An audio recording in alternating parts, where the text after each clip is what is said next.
পতিত আওয়ামী লীগ সরকারের আমলে ব্যাপক দুর্নীতি, অবৈধ সম্পদ অর্জনের জন্য কুখ্যাত হয়ে ওঠেন পুলিশের সাবেক মহাপরিদর্শক বেনজির আহমেদ। র্যাবের মহাপরিচালক থাকার সময়ও তার বিরুদ্ধে অভিযোগ ছিল বিচার বহির্ভূত হত্যাকাণ্ডের।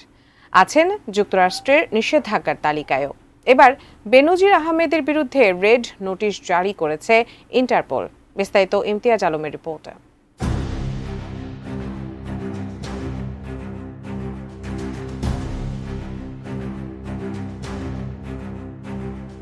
বাংলাদেশ পুলিশের সাবেক মহাপরিদর্শক বেনজির আহমেদের বিরুদ্ধে রেড নোটিশ জারি করেছে আন্তর্জাতিক পুলিশ সংস্থা ইন্টারপোল।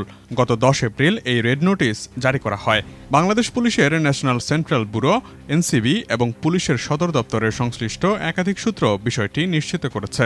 আজ মঙ্গলবার বিকেলে পুলিশ সদর দপ্তরের জনসংযোগ ও গণমাধ্যম শাখার সহকারী মহাপরিদর্শক এনামুল হক সাগর গণমাধ্যমকে বলেছেন, চলতি মাসেই এটি হয়েছে। তবে প্রতিবেদনটি তৈরি করা পর্যন্ত ইন্টারপোলের ওয়েবসাইটে বেনজির আহমেদের ছবি ও তথ্য মোস্ট ওয়ান্টেড তালিকায় এখনও দেখা যায়নি।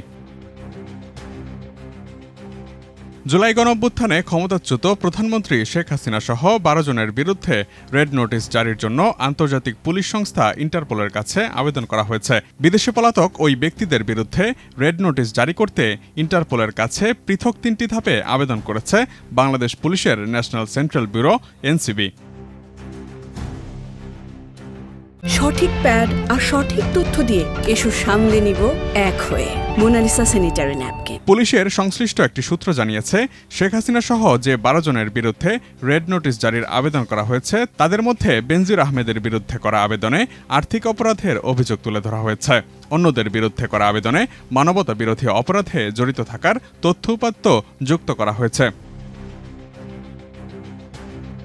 বিগত আওয়ামী লীগ সরকারের শাসন আমলেই ব্যাপক অনিয়ম দুর্নীতির অভিযোগে বেনজির আহমেদের বিরুদ্ধে অনুসন্ধান শুরু করেছিল দুর্নীতি দমন কমিশন দুদক। অনুসন্ধান চলাকালে গত বছরের 4 মে সপরিবারে দেশ ছাড়েন বেনজির। তিনি 2020 সালের এপ্রিল থেকে 2022 সালের সেপ্টেম্বর পর্যন্ত আইজিপি ছিলেন। এর আগে তিনি 2015 সালের জানুয়ারি থেকে 2020 সালের এপ্রিল পর্যন্ত ছিলেন র্যাবের মহাপরিচালক।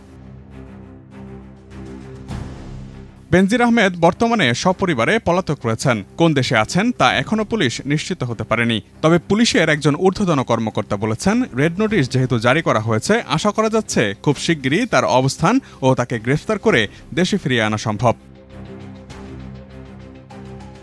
বেনজিরের বিরুদ্ধে রেড নোটিশটি এখনও ইন্টারপোলের ওয়েবসাইটে না দেওয়ার বিষয়ে পুলিশের এই ঊর্ধ্বতন কর্মকর্তা জানান, তার অবস্থান শনাক্ত করার পরই সেটি ওয়েবসাইটে দেওয়া হবে। তবে রেড নোটিশ জারির বিষয়টি ইন্টারপোলের পক্ষ থেকে বাংলাদেশ পুলিশকে ইমেইলের মাধ্যমে নিশ্চিত করা হয়েছে বলে জানিয়েছেন তিনি।